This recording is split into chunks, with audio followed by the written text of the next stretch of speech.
and welcome, Duck fans, where and whenever you're watching or listening. This is the Once a Duck podcast, where we bring you up to date with current and former University of Oregon athletes and give you never-before-heard stories about your favorite teams and moments in Duck history. I'm Nick Cody, a former Duck offensive lineman. You can tell me what you think of the show on Twitter at JustFollow61, and the jelly to my peanut butter, co-host Sam Tidrick Schmidt, or better known as at Samuel101TS. Sam, the Ducks just took down the Cougs, but I know right now what you and all our Once a Duck fans are thinking. What kind of jelly are you? Nick, I'll gladly answer that as soon as you tell everybody whether you're creamy or a chunky guy. Oh, you know, Nick Cody is a chunky peanut butter. I like to mix it up, but you can tell how the way I fit in the jersey, I'm just a chunky guy. So the Ducks just played Washington State. And boy, oh boy, did they get a victory. It was a close ball game in the first half. Oregon did not come out looking very good by any means, but they shorted up in the second half, ended up being a 43-29 victory. Tyler Shuck, 21 of 30, 312 yards, 4 touchdowns, and an interception. Delora in the loss for Washington State was 25 of 39, 321 yards, 2 touchdowns, and no interceptions. Nick, I'm kind of curious from you. I know we're going to get into it a little bit more, but I'm pretty sure that there are 2 things. We each have one. Big takeaways from this ball game that we just know Oregon needs to shore up a little bit, needs to clean up, needs to be able to handle heading into the next ball game. What do you think the number one thing is for the Ducks they really just have to be able to deal with as the weeks progress? Yeah, I think we'll both tackle one of these, but I'll handle the biggest offensive issue we saw. And like we said in the podcast, I think it was ball security. I mean, there were times, I had flashbacks to some of those ugly Stanford turnovers where you're just thinking, in 2018, what happened? How did the football get loose? But I think in the second half, we really kind of put things together. We're able to secure the football a lot better. But one thing we'll talk about later and a little bit with one of our first guests today, but you got to secure the football. I got a little example right here, even though I never held on to the football. Every single day in practice, we had to have anybody that was a skilled guy touching the ball. You had to have one of these tucked in right here, and you had to have your 3 points of security, your hand, your elbow, and then tucked in there right there against your chest and your arm. So if someone were coming up trying to punch the ball out from any angle, you have 3 points of security to lay pressure on the ball and make sure it's nice and tight. Whenever you're securing a handoff from a quarterback, you have to understand, particularly like you have a moment where you don't have 3 points of contact on that football. So getting it to the elbow, getting both hands on it before it gets there is important. We gotta really make sure shoring it up into going into this game against UCLA this week, I think, and for the rest of the season, because especially on the road, ball security, man, it can put you in some really dangerous situations. So I think that's the biggest thing on offense. I think you'll handle the biggest key on defense, but that one was pretty glaring. Yeah, I'll handle the defense. Nick, can you tell me, when somebody's playing defense in football, what's the objective? I believe you're trying to stop the offensive player that possesses the football. And how does one do that? You do that by tackling. Oh, tackling. Okay, so this is when you get your hands and preferably your arms wrapped around the player and you take them to the ground, correct? I only attempted 2 in my career, and they were on interception, so I'm not an expert, but I do believe that is how you attempt to do it. Okay, well, that would be something new to see, specifically from the first half of that ball game, but it definitely carried over a little bit. Oregon needs to be able to tackle better. They need to be able to wrap up. They need to be able to bring guys down. So many times there were attempted arm tackles in the backfield that we saw that just didn't work. McIntosh, the running back from Washington State, he had 92 yards on 16 carries. A lot of those yards were after contact. He got hit in the backfield plenty. Guys like Thibodeau and Sewell were getting there. They were getting their arms on him, but McIntosh was too big and strong for them. He was getting away. He was running through a lot of those tackles, getting upfield, picking up a ton of yards after contact. That's something that Oregon, to be successful throughout the rest of the season, is definitely going to have to clean up. It's those missed tackles.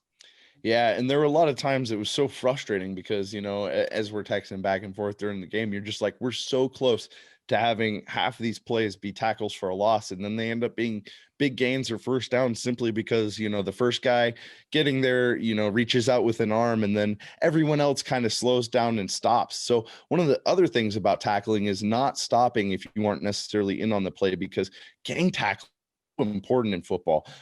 Many times that first guy isn't going to be the one that gets the tackle. And even if he is going to secure the tackle, the second or third guy there may be able to get the football out. So, that ball security working on both ends, you can definitely check another team's ball security anytime you're that second or third guy coming in to make a play on a ball carrier.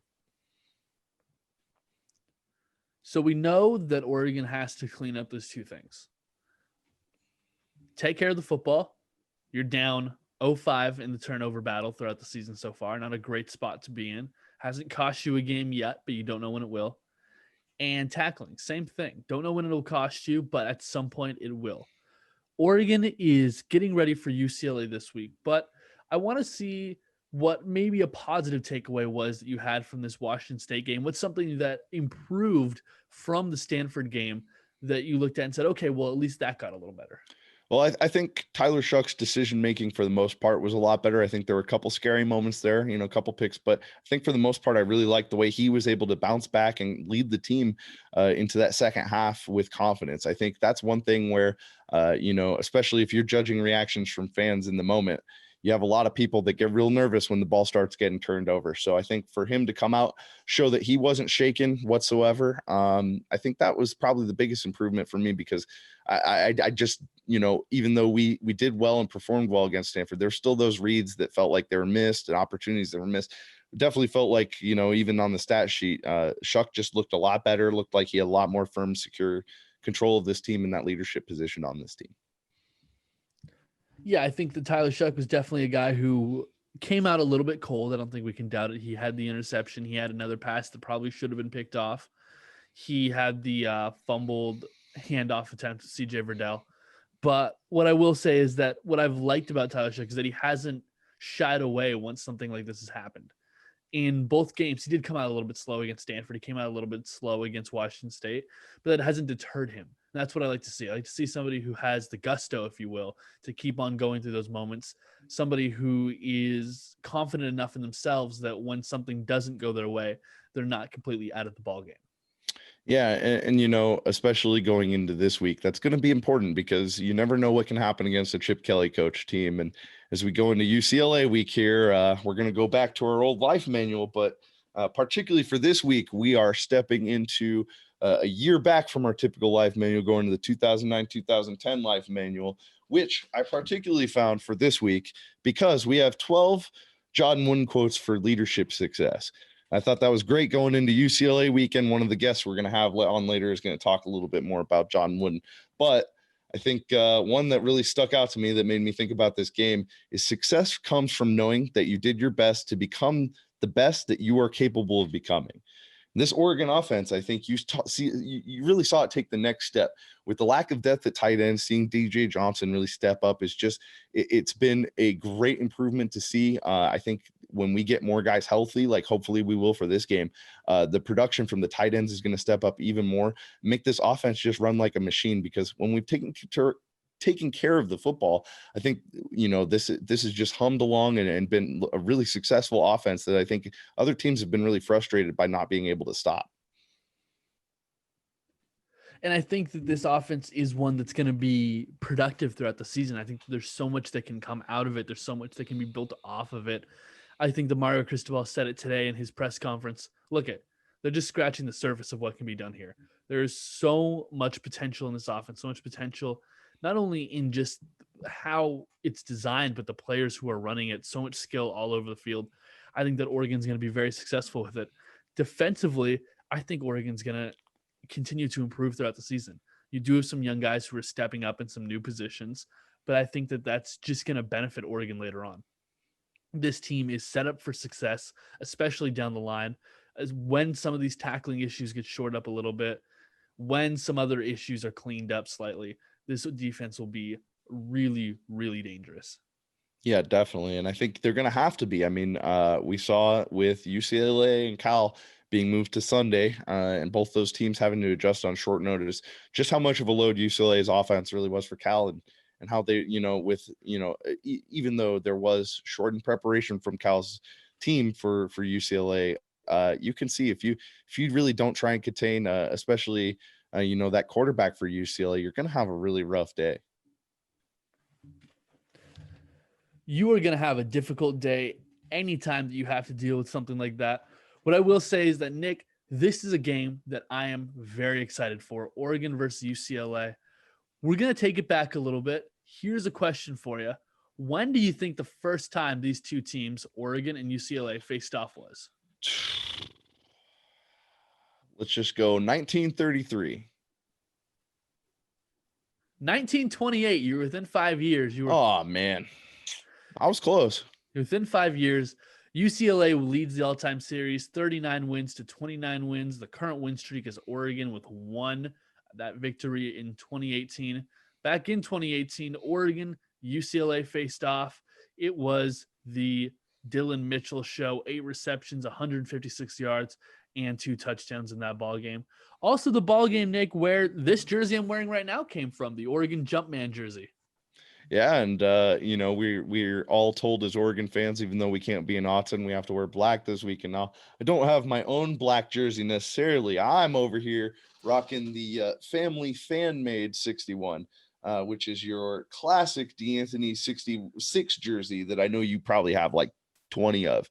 And then you're getting the fancy one patch right there. So we might have to start putting these up on the Once a Duck website for sale, Sam. These are going to go like hotcakes, I can tell you. Oh, I can imagine just all the D'Anthony Thomas jerseys we're able to pull off of YouTube with number 1 stitched next to them. It'll be a pretty successful sales ploy. I guarantee it. Hey, you are the uniforms expert around here. So you tell all of us, what do you think? I mean, I can tell you, I'm always somebody who's a fan of some good stitch work when it comes to a jersey. Well, that being said, I'm looking at the stitch work done right there and on that one right there. And it's not too shabby. Don't get me wrong. It just doesn't have that same Nike aesthetic. No, it certainly doesn't. It has that homemade aesthetic. You got to love where the color doesn't quite match up. But I'm hearing that this Saturday well, probably by the time this podcast debuts, Sam, we might be looking at some even doper threads than what I've got on right now. I mean, maybe. Oregon today released their sideline collection for the coaching staff. In that sideline collection, we saw Coach Joe Salavea be able to model those in a very appropriate way, I think, for this program. I think that he's kind of the perfect guy to be doing that. The Ohana collection, I think they're calling it. It is Native Hawaiian for family. Something that I think is really bringing together the culture of the team, the community that is the team. And by the time this comes out on Friday, maybe Oregon is debuting something new, something possibly black and action green.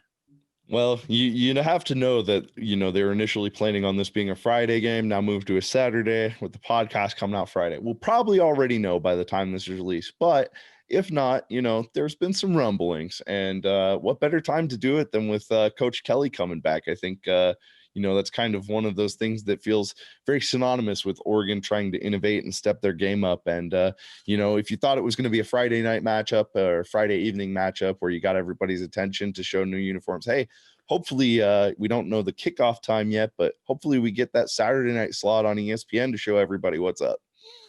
Yeah, I believe I saw, and this is not official by any means, but I believe that I saw that since the game is an ESPN game, that means that it has to be on one of the networks of the company.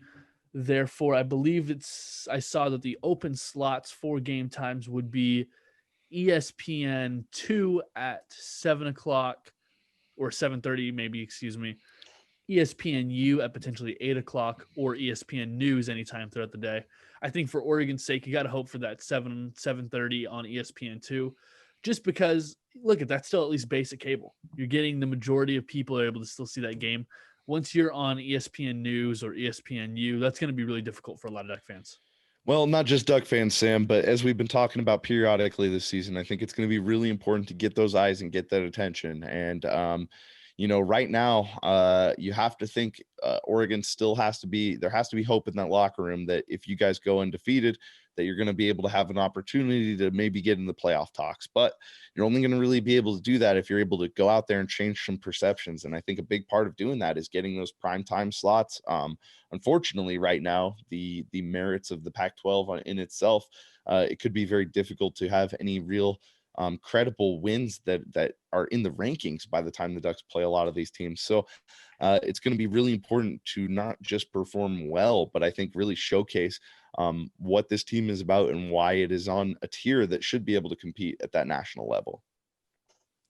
I completely agree with you. The Pac-12 being able to schedule their premier teams at premier times is going to be a key moving forward. The only other game scheduled so far this season will be that Oregon State matchup, which will be a Black Friday game at 4 p.m. That's pretty good right there. Be able to get a 4 p.m. ESPN game that's 7 o'clock on the East Coast. Everybody's still watching college football at that time. That'll work out well. This Oregon team, though, they need to do more than just get a good TV slot. They need to perform. They need to produce. And they've got a big game this weekend against UCLA. Nick, I know you were able to see a little bit of that UCLA Cal game. You were able to see a little bit of DTR at quarterback.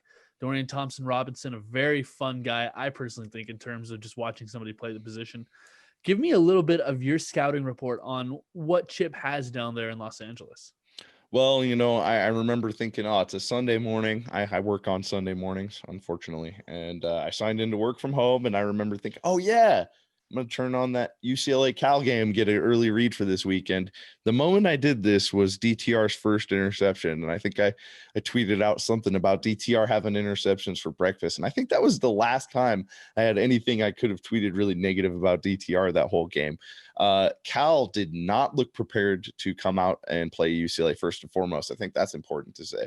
So it's really hard getting a beat going into this game because I watched a little bit of UCLA Colorado and I don't know what happened. I don't know how much of UCLA's offensive performance or, just overall performance against Cal. I don't know how much of that was due to, the last minute adjustment by the Pac-12 to move some games around due to COVID cancelings. But man, it really just blows your mind. And, who knows with who's going to be available for each and every game this season. I think we've seen in just 2 weeks of Pac-12 play or 1/3 of the season that any one of these games, any one of these players could get canceled at any moment, and unfortunately there's not a lot we can do about it. There's not a lot of time left in the season to make up games. So having to be really, efficient and fluid and be able to play games on short notice is great. But again, it makes evaluation of a game like this really tough. I think the one thing, as you said, DTR is really spectacular, but I think that team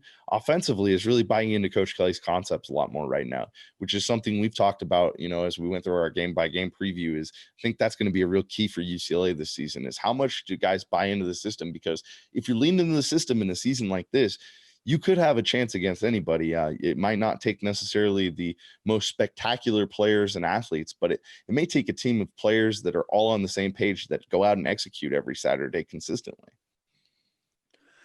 The side of the ball that actually impressed me the most wasn't the offense, it was the defense. And that's a little bit surprising, especially for a Chip Kelly team. Not necessarily that it was always bad defenses, but you want to think offense when you think Chip Kelly. This defense was really pretty incredible. They held Cal to 176 total yards. Yes, 176 total yards in a Pac-12 game. That's what this UCLA defense did. They absolutely shut down Chase Garbers. They didn't allow him to do anything at all. Christopher Brown Jr., the outstanding running back for Cal, he was held to 25 yards on 8 carries. This UCLA defense really stepped up in a way that I don't think I expected them to at all. Well, here's one thing I always know. If you have a Jerry Eisenhower coach defensive line, they're going to be able to get pressure on the quarterback. And I know the Garbers never really seemed secure the entire day. I think it's going to be a big challenge, as we'll talk about as our previews and our predictions going into UCLA at the end of the show. But I really think that this is going to be a time to showcase just how good our offensive lineman is. If we can keep Shuck clean the entire game, keep him confident, and get their D-line off him, because those guys are great at using their hands. Particularly Coach Eisenhower is really great at teaching, as a guy that went and lost against all his guys in pass rush for years and years at a time. He's great at really getting guys on their first or second step to get their hand and get contact and initiate contact with the offensive lineman instead of sitting back and letting them dictate for when the lineman's going to punch and make contact with them. So in the passing game especially, I think it's going to be real important to see how our guys are able to lock up guys and initiate contact in pass pro, and when they don't, how are they able to fight off that post hand and work in the hand fighting game. Chip Kelly back at Autzen tomorrow. It'll be a lot of fun to watch. Chip Kelly, he's had a lot of success in Autzen too. He's had a lot of success as the Ducks head coach, as your head coach, Nick. I'm just kind of curious. Oregon UCLA played several times, several big ball games during your time there. What are some of the ball games that stick out to you? What are some of the ones that stay in your memory as a great matchup against UCLA? Yeah, well, we've talked about a few of them on the show. My first start came down in the Rose Bowl. We talked about that with Rob Beard and on this podcast a few times. We've talked about the Pac-12 championship game against Coach Neuheisel and the team that showed up because USC was facing sanctions. But for me, one that I don't talk about as much, and particularly my redshirt year, is because it isn't anything necessarily about the game. I remember as a highlight, a 2008 game, I believe, in Autzen Stadium. It was rowdy, probably the rowdiest Autzen Stadium I got to experience, because not only was the team struggling a little bit to put UCLA away, there were some bad calls, and the referees were definitely upsetting the fans to a point where they, I believe, had to get on the PA system, warn people to stop throwing things onto the field. And it's the only time in Autzen Stadium I saw someone go over the railings in a fight with a fan fight. So not only does this happen, I believe, all in the first half, but it transitions into the locker room at halftime where everyone, is sitting in what is now, the Marcus Mariota Center right there, part of the Cavs. But our old locker room, we're sitting around, and all of a sudden everybody's relaxed. We feel confident. We have a lead, and Coach Bellotti comes in. And I'm telling you right now, he was usually a calm, collected guy, but he comes in and immediately looks around. He sees a Chewy box on the ground for snacks for guys to eat. That's what he finds. He locks onto that. He walks in and he says, "You guys need to stop being a bunch of Bruin B word." Kicks the Chewy box like across the room. Best. Luke Bellotti was a kicker, but I see like Coach Bellotti could have given him a run for his money on any chip shot, because this thing shot up almost the second level of the locker room. And I'm telling you, I think guys just looked around in disbelief because we had the lead. We're maybe a little bit too calm, but Coach Bellotti, we were all like, I just never. I thought he might have hurt his hip just with the force of that. It blew my mind.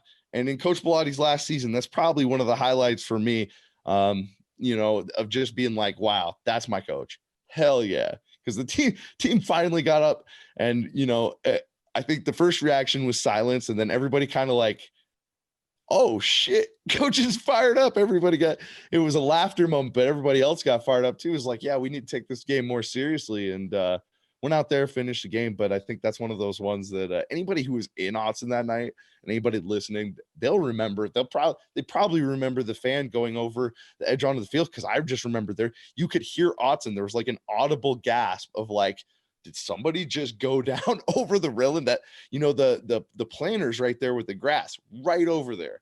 And you're like, that's a good 10-foot fall. No, that's not a short drop.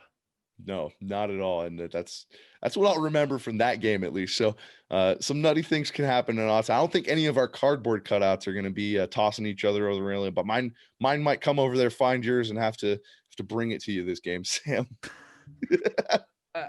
I'll let my cardboard cutout know. He'll be looking out for it. A game in this rivalry, not in this rivalry. It's not a rivalry. Let's not say it's something it isn't. But in this series, a game in this series that sticks out to me. 2010, it's an absolute demolition of a ball game, 60-13.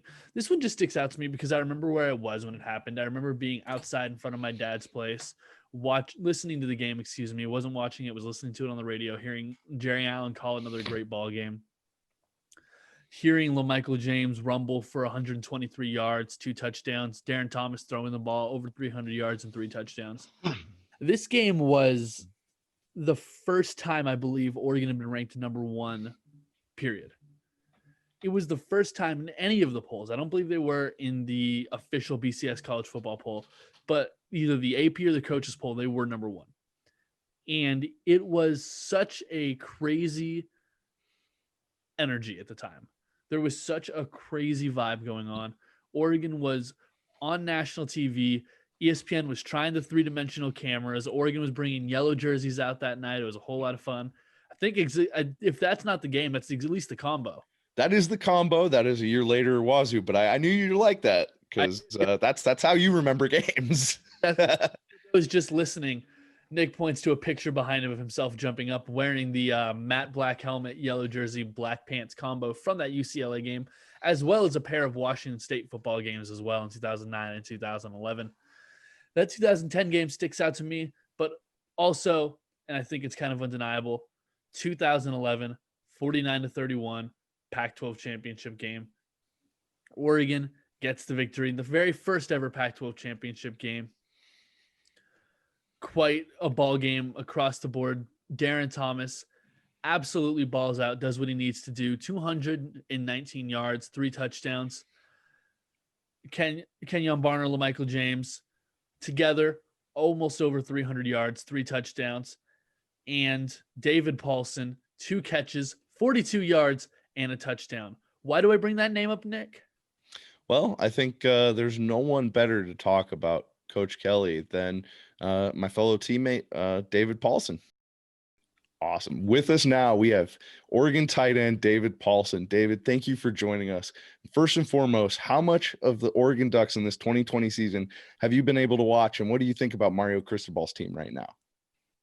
Oh, man, they look great. Definitely watched the first 2 games, and I'm liking the way the offense is looking. A lot more imaginative and creative than I feel like in the couple years past. I think they look really good, so it's been fun to watch. This upcoming Saturday, Chip Kelly is coming back to Autzen Stadium, and here on the podcast, I know I love talking with Nick and all the guys that come on about what they were able to take away from the Kelly era of coaching. I'm just kind of curious, David, what's one thing that Coach Kelly may have taught you that you carry with you through football and beyond? Yeah, I mean, I think one of the big things playing for him was all the life lessons he taught us throughout the season, and 2 big ones that I still think about every day basically is, win the day. So basically, what can you do today to kind of put yourself closer to your goals? And the other one that really hits home for me is the water the bamboo. When I came in, I didn't really play the first year. I redshirted. The second year, I think I played 2 plays all season. So, the water the bamboo mantra was all about putting in the work, and it might not show up for a while, but keep having the faith and it will show up eventually. And I kind of felt like that was perfect for me. That third year, I finally kind of took off and got to play a lot. So that was a huge learning lesson for me. So speaking of things you learned off the football field, I remember in 2010, you got to write a piece for Darren Ravel's blog, and it really was able to display, just what an incredibly intelligent and literate guy you are for a football player. And in fact, you got to speak a lot on an issue that's really relevant right now, which is the NCAA and player likenesses. How do you feel about that topic and how it's changed over the years and what the NCAA is finally doing to implement some changes? Yeah, I mean, it's changed a lot. When I wrote that, I don't think I ever thought it'd even get this far. I think, I was writing about we should have our rights and, be able to monetize it. And it looks like a lot of the states are passing laws now that student athletes are going to be able to do that soon. And it's really, changing the landscape of what it means to be a student athlete and being able to use their likeness to, turn that into money. So it'll be interesting to see how that, takes off over the next couple of years and how that becomes a recruiting battle for schools and, how guys will choose schools based on that or if it will have an impact or if the NCAA will kind of lock down on it. I don't know. I think it'll be fun to see how that comes out over the next couple of years. David, this is a topic that actually really interests me. I think this is a really fun and a really important conversation to be having is about how to be able to compensate these athletes. I, for one, am somebody that believes that 100% should be compensation there. I guess a question that I have is, as somebody who experienced the lifestyle of being a student athlete, somebody who dealt with the day in and day out, how would that compensation have affected the way that you lived your day-to-day life at that point? And what do you think you could have taken away from any kind of supplement that could have come from the NCAA? Yeah. So, I mean, to how to impact the day to day, that's kind of an interesting question because, going from being a college athlete and then playing in the NFL, there is a difference there. Once you start adding money, because then it becomes a job, and it definitely does change some things in your how you view going to practice every day and hanging out with your teammates. So I won't say it's all upside. I think you will lose a little bit of that peerness of that college level. But I think on the other side of it, you got to look at some of these guys that are bringing in tons of money for the schools, and they are getting nothing. I mean, they're getting a scholarship out of it, an education, which is great. You can't. That's I definitely was lucky to get that opportunity, and I definitely took advantage of that. I got my master's there as well. But for some of these guys, I'm not saying for me, but some of these top guys on the team, I think they can make some serious money, especially the way social media is taken off. And, some of these guys are having huge followings. So, I think it's definitely, it's not going to be perfect when this all goes through. It'll definitely change some things. But I think at the end of the day, if someone is valuable and someone's willing to pay them for what they're worth, I think that's kind of the American way is, if someone's worth what, they should get paid for what they're worth. I guess is what I'm trying to say.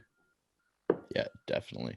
So transitioning a little bit back to our experiences at Oregon, one thing we love to bust out in this show is research. And as you'll remember, we had life manuals from James Harris. So before I ask you what brought you to Eugene, let's ask David Paulson on Rivals.com in 2006 what he was thinking about at the time. David, in August of 2006, you said, I'm going to take trips and decide later which school I want to go to. It's probably going to come down how comfortable I feel and how I fit with the school. And I plan on going in and competing wherever I go. Competition isn't going to matter to me.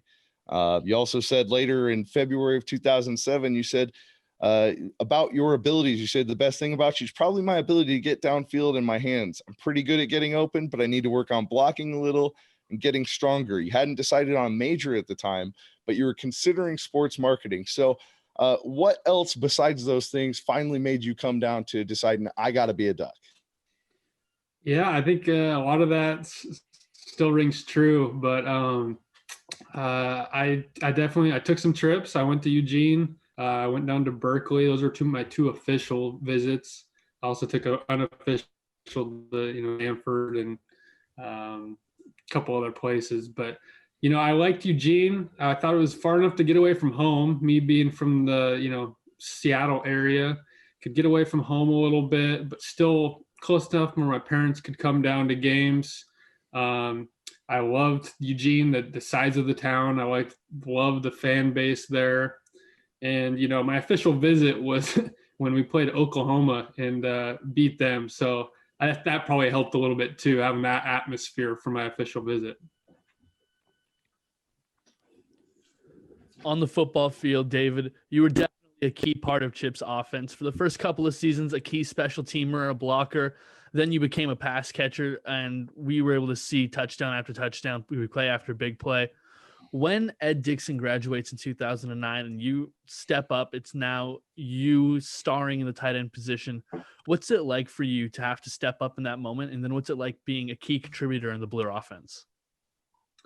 Yeah, I mean, following Ed was, no easy task. I mean, he put up some big numbers his senior season, great athlete.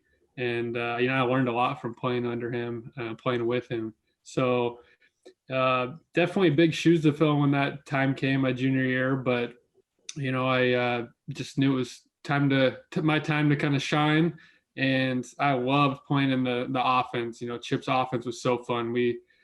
Wasn't always fun to practice because we practiced so fast, we'd be tired. But once you got to those games and the defense was even more tired, that's when it got fun. We would, really wear those teams down and score so fast fast. Speaking of practices, some of my favorite moments in practices were when the tight ends would come on down. Coach Oz would try and hoard everybody down, say, come on, we're going to go work with the offensive linemen on some trays and some combo blocks, because Coach Oz would either just rip into you or he would fire you up for some football. He would light a fire under you. So what is like one great moment from Coach Oz that stands out to you, either as a tight end or on special teams? Oh man, he's just his energy in general. I think, you can't replicate that. And I think just him every day coming in to the meeting room and just being, his piss was hot, either coming into the special teams meeting room or the tight end room. He just could be there. He brought the energy. And I think the other thing that, I guess one story I'll never forget is I remember I caught a touchdown against Arizona State, and it ended up being like in the newspaper. And I remember coming that next week and he had it. And, I thought he was going to be like, oh yeah, look at this, you made it in the paper. But we had this rule where if you got caught with the ball in your hand and you didn't tuck it all the way in with your eyes, you had to do 25 push-ups. So my luck, I scored a touchdown, feeling all good about myself. I walk in, and as soon as I walk into the meeting room, he makes me do 25 push-ups just to start the day. So he knew how to put you in your place, even when you had a good play. David, you had plenty of good plays, both in college and in the pros. You were a late-round pick, fought your way onto the Steelers roster. What is that grind like, being a late-round pick, fighting your way onto a roster, and then becoming a week in, week out contributor for a all-time great franchise? Yeah, it's definitely different. You're fighting for your job every single day. I think the most eye-opening part for me is I went into rookie minicamp, and that first day, and already that second day in minicamp, they'd already sent some guys home. That's when it really clicked that, like, oh, this is for real. This is, it's on the line. And when I showed up, I think I was like 7th on the depth chart, and just kind of slowly worked my way up through the off season. Had a good preseason, worked my way on the special teams. And by the end of that first year, I ended up being the second tight end. And, Heath Miller had an injury late in the year, and I actually started a few games at the end of that year and the beginning of my second season. But it was a great experience to play for a franchise like Pittsburgh. They were just great ownership, great coaching staff. And you could see the success they're having this year, and it's a lot of the same have been there a long time. Yeah, definitely. Obviously, I wish it would have lasted even longer, but that's just the way the NFL is. Yeah, they don't call it the not for long for nothing. So the one of the big plays I remember you making was against my Packers. I love to root for the Packers, and it wasn't a catch from Ben Roethlisberger. You got a catch from the punter. How big of a help is it that Oregon really facilitates getting starters to play on special teams? How much did that help you stick around for your time in the NFL? Oh, huge. I think they say if you can make the punt team, you're going to make the team, So I went in my rookie year and, fought my way, got my way onto started on punt return, kickoff, kick return. I was playing everything. And a huge part of that is because Coach Oz, special teams coach at Oregon, he one of the best guys on the punt team and kickoff returns. I learned how to play those and understood how important special teams were. So playing at Oregon was a huge benefit, trying to, making that next step and making the team. David, we don't mean to keep you for too long. We definitely want to get you back to your life in just a few minutes here. One last question I have, and this is coming from somebody who is in a position somewhat similar to one you were in. I am a senior. I'm about to graduate the University of Oregon. What's something that you took away from your time in Eugene that you still carry with you to this day? Oh man, that's a good question. I think just the connections you make at Eugene and in college, those people that you meet, they're just gonna be with you for a long time. So the guys I played with, the people I met in business school, in class, I have friends I'm real close with still that we're just students at the University of Oregon. So just in general, just all the people you meet, and you're always going to have that connection to Oregon, I think, for the rest of your life. Awesome. Thank you so much for joining us, David. One last question for you. With Coach Kelly coming back to Autzen this weekend, what's your prediction for this weekend's game? Oh, to put me on the spot. Man, I do like the way we looked at second half last week against WSU. Let's go 35-21 Ducks. I like it. Thank you very much. David Paulson, once a Duck, always a Duck. All right. Thanks for having me. Anytime, man. Wow. David was one of my favorite tight ends to block with, and definitely one of my favorite interviews on the show so far. But because Coach Kelly's coming back for UCLA week, we couldn't just stop at one great interview, Sam. We had to do two. Nick, following David Paulson is not an easy task, but I think we might have found somebody who can try to do the trick. Absolutely. I think there's no better guest that represents the spirit of Once a Duck than SportsCenter anchor Neil Everett. Neil Everett, first of all, thank you for joining us and congratulations on being named the University of Oregon Hall of Achievement inductee in the year 2020. Yeah, that was a nice honor. Really caught me off guard, and very blessed, Nick. I remember when I met you way back when. Life's full of wins and losses, and it's nice when you get a win. Absolutely. We love to talk on this show with all our guests about how they wound up at the U of O. And we just wrapped up talking to David Paulson, another guy from the Washington area that found his way to Eugene. Just like you and me, what was it like coming to the University of Oregon from growing up in the state of Washington? Before we talk about that, let's talk about your look, okay? Because that is something you got going there. I mean, that is strong. From when I saw you at the Rose Bowl last to now, I mean, it looks like are they doing a Sons of Anarchy rework and you're auditioning? Hey, I should have kept this look when I was playing football because it's looking mean right now. I'm about to go back and see if they can give me another 5 years of eligibility with a name change. Well, listen, I think you and Cristobal will get along fine. I think you're his kind of guy. Yeah. I wound up at Oregon, Nick, and Sam, because I grew up in Spokane. Most of my boys either went to Washington State or Washington, or they stayed in town at the community. And I had earned a scholarship to Willamette, and so I felt like I should probably take them up on that, since that was a nice little gig. But after 2 years, I realized that majoring in kegs was probably not really, my money was not being spent the best way. So I came down to Eugene and I minored in kegs and majored in journalism. And, my grandpa had gone to Oregon and he was on that 1920 Ducks Rose Bowl team that lost to Harvard 7-6. So it was in my DNA. My mom was a Kappa Kappa Gamma at Oregon. My dad would eventually follow her to Oregon. So it seemed like a natural to go to the U of O, and I've got no regrets about it. It was really a wonderful time. Neil, that's a story I know I can relate to. My mom's a University of Oregon student. I had to follow in her path to come down here. One thing that I was really excited to be able to talk to you about was actually not even football. It's the University of Oregon School of Journalism and Communication, something that I know is close to your heart, close to Nick's heart, close to my heart. I'm just kind of curious from you, what did that school look like back when you were a part of it, and how has it grown in its time since? When you see the SOJC now, what does that look like to you?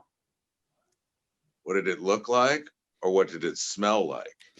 Because back in the day, they made the Daily Emerald or whatever the newspaper was called. That's in the basement of that building. So when you came to that building to take class, I mean, you were overwhelmed by the smell of ink. And I mean, you got a contact high just taking a Lauren Kessler class. I mean, because you could just smell it the whole time. So that's the thing I remember most, is the smell of that building, man. It just was fresh. Sam, I came back there and I just pounded as many J classes as I could because I was 2 years behind already. I didn't transfer in with any journalism credits from Willamette.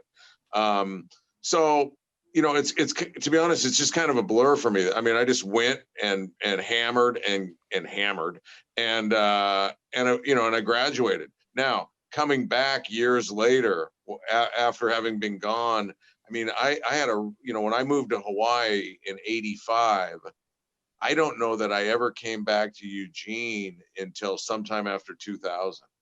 So, everything had gone under a transformation, but the redoing of the J school. I mean, listen, it's a beautiful, it was a building with a lot of character when I was there, and now it's a building that's a little more spot on, a little more buttoned up, and but it's you need to have that kind of thing. And Nick could say, football, it's like you got to upgrade your facilities to draw the best talent, and you want to get the best future journalists to come to Oregon, because Oregon's got a hell of a J school. So you fix it up a little bit, and it's got a little nicer look, and you grab a little higher clientele of folk coming in.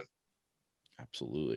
A lot of young Ducks fans not only recognize you from SportsCenter, but also from being a part of the fantastic 2015 Animal House Oregon Shout video. Of all the fantastic and spectacular former Oregon athletes that were there for that day, what's just one that if you had to pick, that stands out to you that you enjoyed watching over their career? Well, I'll tell you a quick little story about that shoot, because this is fun. So that shoot was done in 2 parts, morning and afternoon, and it was the day after we had whooped up on Florida State at the Rose Bowl. Well, I was working for the Heisman House in New Orleans, so I was at the Alabama-Ohio State game. I wasn't at the Oregon game. So they said, "Hey, you want to be in this?" I'm like, "Yeah, I want to be in this." They said, "Well, you need to get back here by a certain time." And I'm like, "Oh, damn, I'm in New Orleans." So I tell my wife, I said, "Hey, listen, we got to get on a 6 a.m. flight, and we got to fly back to LA, and they're going to pick me up at the airport. I'm going to make the afternoon shoot for this thing."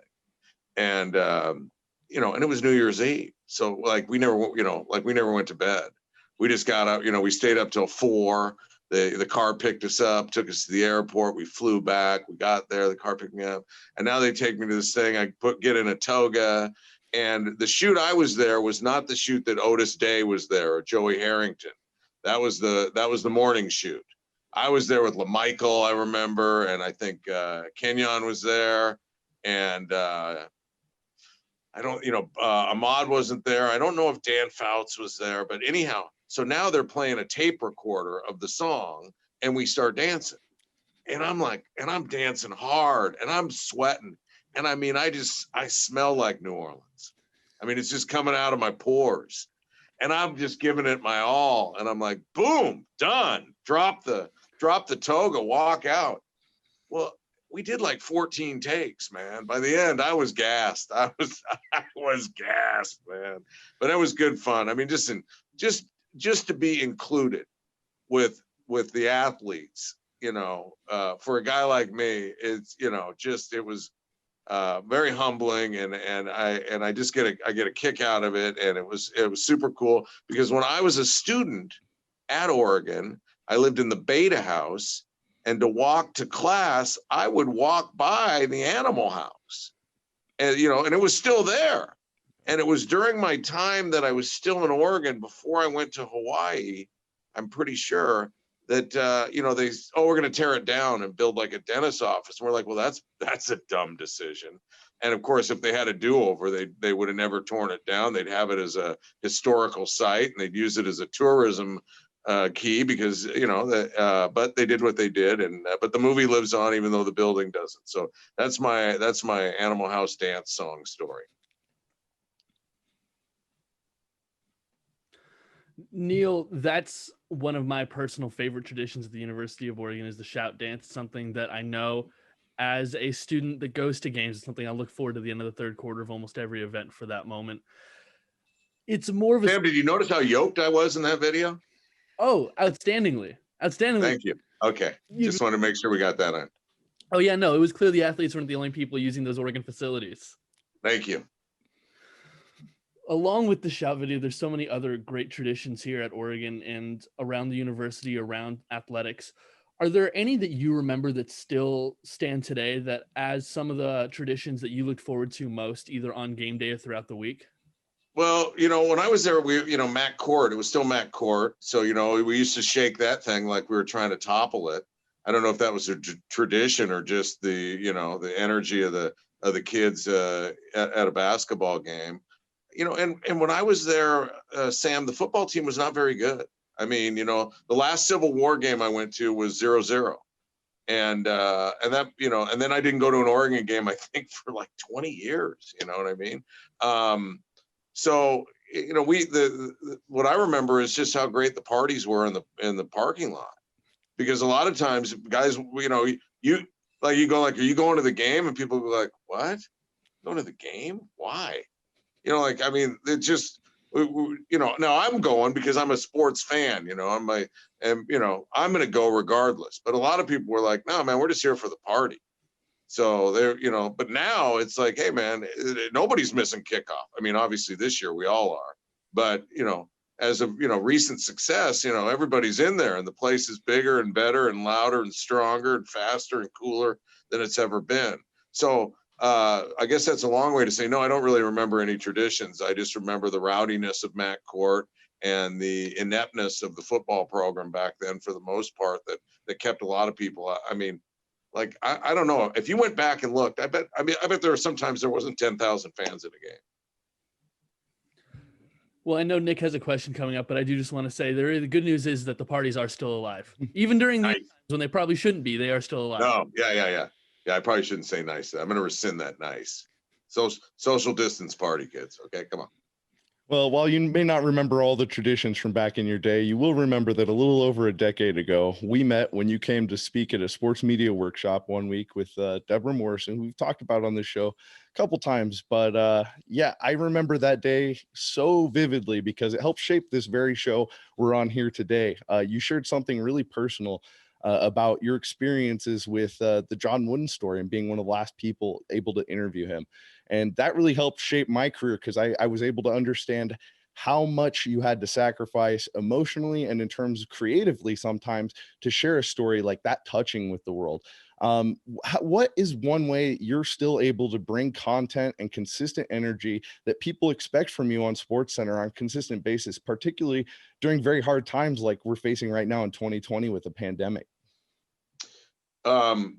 That trip up to Oregon, I think that was one of my first times back in forever. And that really set the stage, Nick, for all this that happened with the journalism school and the Hall of Achievement and Deb Morrison. I mean, I think she's the one who carried the torch for me on that thing.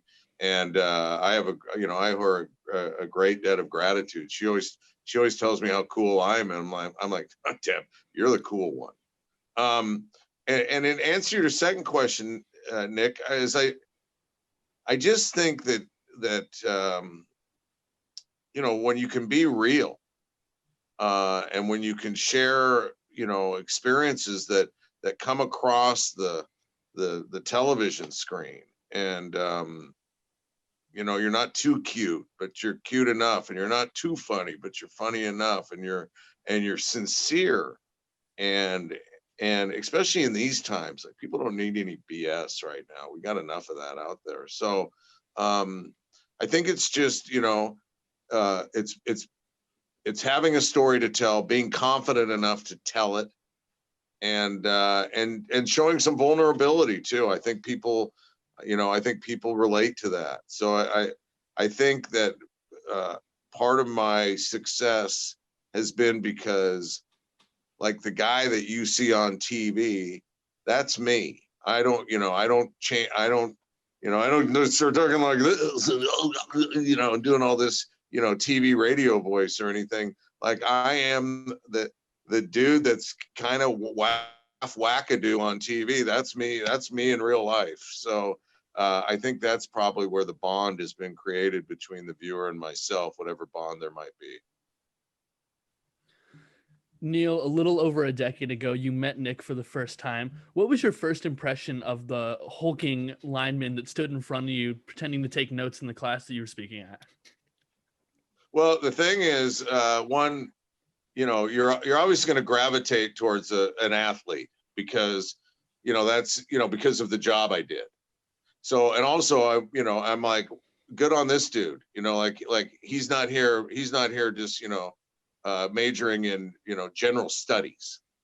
And then the thing is, and I hope Nick, it's all right that I share this, but, I knew that Nick had lost his dad, and I lost my mom when I was at Oregon.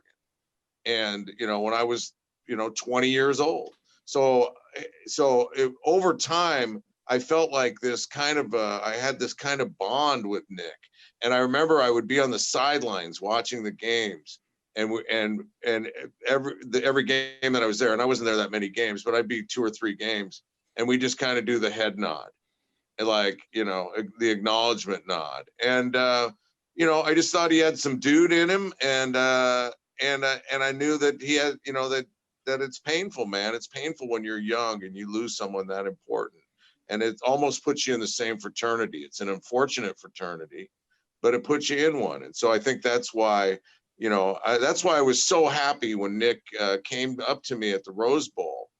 It's like, I was at a Neil Young concert a year or so ago, and this guy came up and he tapped me on my back, and I turned around, and it was a guy who had been a frat brother of mine who we'd gone to at Willamette, but he'd only lasted 1 year. But we had such a great time, and I was so glad to see him. And I tried to explain that to him, like, man, boom. But I could tell he didn't understand what he meant to me. And so I hope with this conversation here that Nick understands what he meant to me, and not just what I meant to him. Oh, Neil, I appreciate that. And that's the perfect transition into my next question. Ironically, we spend an exorbitant amount of time on this show delving into my experiences and talking about my favorite highlights. And a lot of those ended up with me coming and finding you for a high five or knuckles. And I want to know, of your times returning back, what's just one highlight moment that you remember? I'm going to go with there's so many, but I'm going to go with when we beat Oklahoma, because that was the first game that I had come back to after 15, 20 years. And Jimmy Bartko set it up, and I loved Jimmy Bartko, and he passed away in February, and he was a Coug, but man, he was a Duck. And just a great, great friend he was. But it was my girlfriend at the time, who's now my wife, and she was the one who said, hey, what do you think about going back to Oregon and going to a game? And I'm like, okay. And I was living in Connecticut, but I was moving back here to move to Los Angeles because we were opening this office. And that Oklahoma game was the first game back. And, we won it. It was controversial, and we won, and Oklahoma whined for like the next 3 years. And it was just really unbecoming, which made it even better because they did get screwed over. But you know what? That's life. You get screwed over. You got to adjust sometimes. You got to listen, you win some, you lose some, you get screwed sometimes, you do the screwing other times. So that's the one that I remember. And then there's I remember, and I don't know if this was your Mariota and against Stanford, and he's running for the touchdown, and DeAnthony's running next to him like he's having a track meet with him, and the kid from Stanford had the angle, and if DeAnthony had just turned around and gotten in his way at all, we would have scored the touchdown. And we didn't even get 3 points out of that possession, and we ended up losing that one, and that was a huge loss. And my senior night. That was your senior night? So Yeah. that's the second one. That's the second one that comes to mind. So I wanted to start with one that brought more joy than brought more pain. But I remember because I was standing on that end of the field sidelines and I'm screaming, Anthony, turn around and block him. And but it didn't happen, and so be it. Neil, you've been in a position that you've been able to watch this Oregon team kind of from afar rise up to heights that probably nobody thought that they could, slip up a little bit, but now they seem to be on the rise again. From your perspective, as somebody who speaks on this topic quite often, speaks on college football in general, what did you see in the rise of Oregon football? When did you realize that this was a program that could really cement itself as one of the ones on the top? Well, I mean, listen, it dates back to when Rich Brooks coached us into the Rose Bowl against Penn State. Even though we lost that game, that's a badge when you play for a Rose Bowl. So I think that was really the first steps. And then Mike Bellotti took it a lot further. And when Coach Bellotti was there was the time I was in Hawaii. So I really, I didn't realize how good we were and how good Dennis Dixon was and how we might have won the national championship that year until I moved back to the States and paid attention to Oregon football more, and was reading up about it and all that when I came back in 2000. So from 85 to 2000 was kind of a time that I didn't pay as much attention.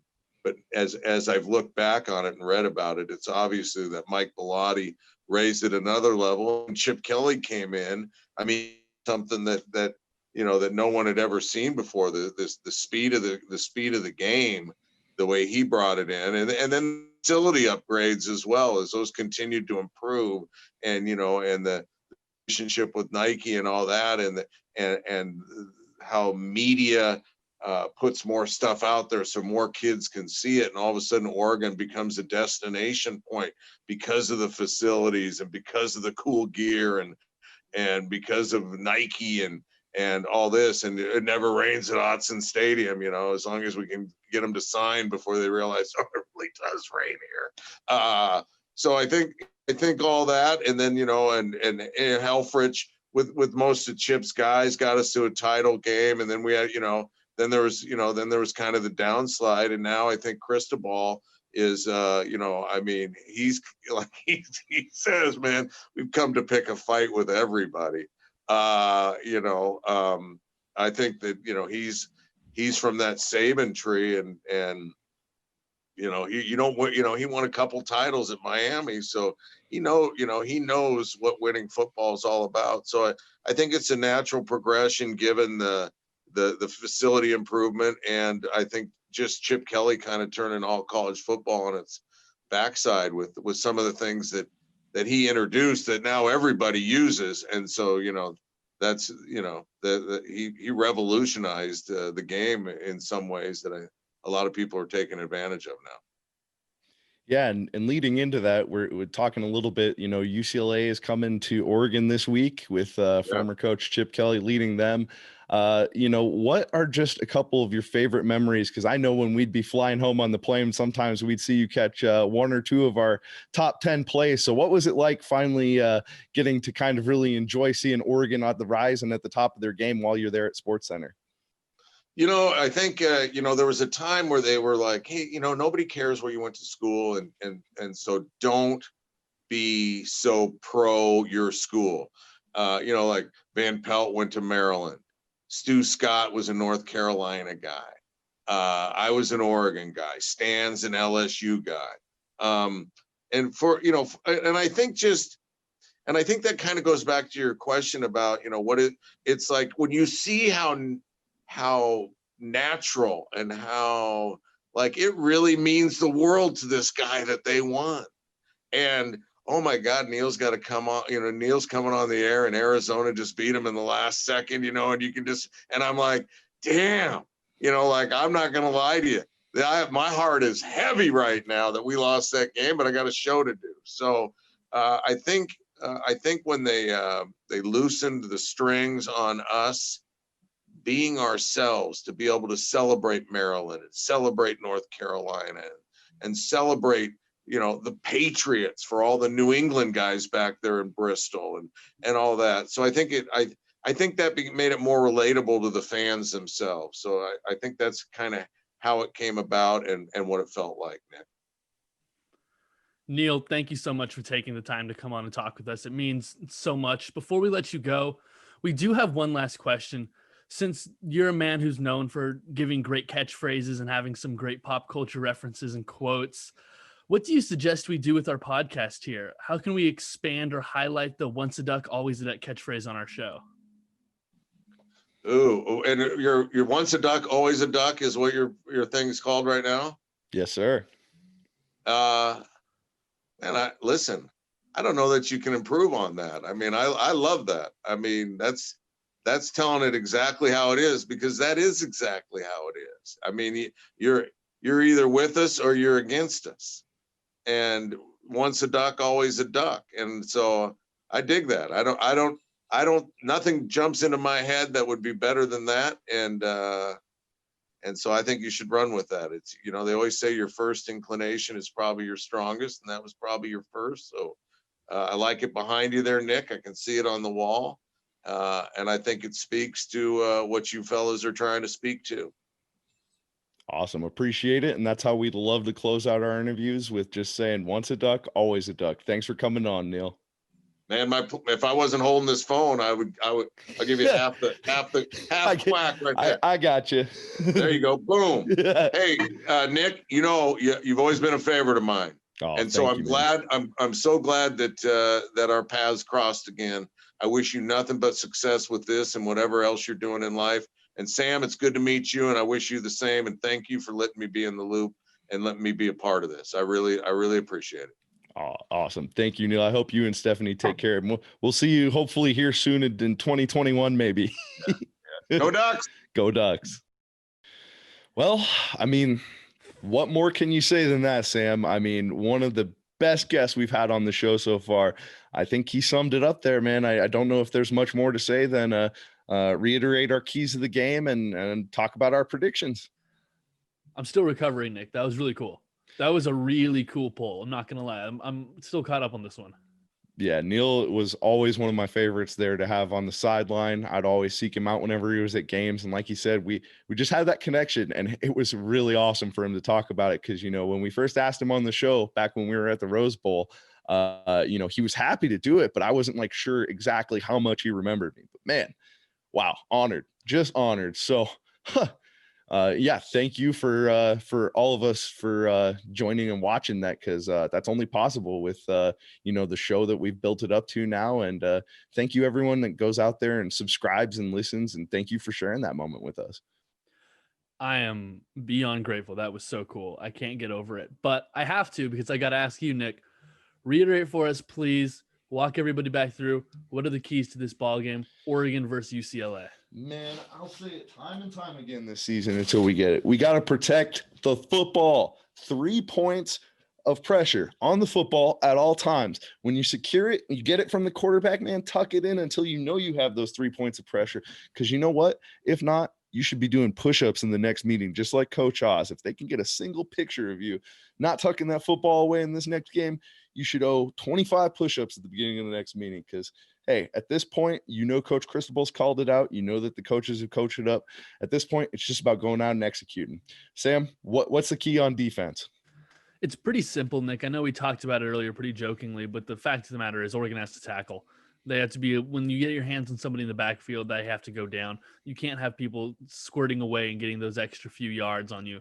That's something that Oregon absolutely has to clean up against UCLA. They're dealing with a slippery quarterback. They're dealing with a team that's absolutely quick. They move the ball at a rapid rate. They've got that Chip Kelly going a little bit right there. So Oregon has to be able to tackle, has to be able to get off the field, has to be able to end drives. Yeah, absolutely. And before we get to our predictions, I want to say for all our Once a Duck listeners out there, thank you again for listening. And I want to give you guys the opportunity to give us your picks this weekend. So before the game kicks off, make sure you get your picks in to either replying to us on Twitter at Once a Duck, or on Instagram. You can slide into our DMs, or you can even comment on our YouTube page for this video. No matter what it is, we'll take the closest score to the final score, and we will give the winner a 3-pack of masks, because we want everyone out there to mask up. So there'll be specific Nike Oregon Ducks masks. I'll post more about that on Twitter this Friday and Saturday, so you guys can get your picks in. But yeah, we really want to give you guys the opportunity to see if you can do better than me or Sam. So with that, Sam, what's your prediction for the final score this weekend? I think there's going to be some points in this ball game. I think that both defenses are going to struggle against the opposing offense a little bit. I think Tyler Shuck's going to have a big game. I think that Dorian Thompson-Robinson's going to have a big game. Final score, Oregon 42, UCLA 31.